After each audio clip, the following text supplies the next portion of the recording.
Des d'avui, milers de famílies valencianes ja podran començar a cobrar les ajudes de 2.500 euros per cada fill, com va anunciar el govern Zapatero. Amb esta notícia, obrim un xicotet bloc de breus. Des d'avui, vora 16.000 famílies valencianes poden començar a cobrar les ajudes de 2.500 euros per cada naixement o adopció de fills.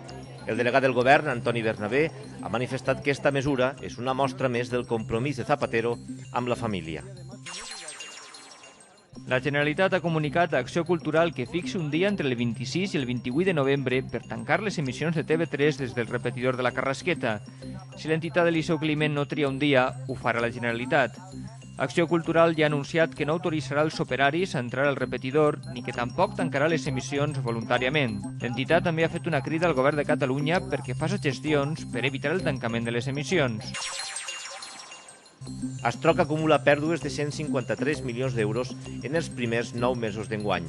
El grup immobiliari valencià justifica aquestes xifres per les despeses financeres i per una dotació de 83 milions d'euros de provisions per ajustar el valor dels seus actius a les últimes taxacions. En l'actualitat, el principal treball del Consell d'Administració és finalitzar el procés de fusió entre Astroc, Rallet i Landscape per crear un nou grup.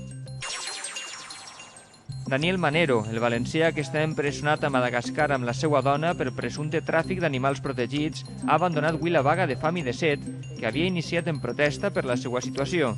El motiu, que en els pròxims dies abandonaran la presó per complir la condemna en un centre religiós.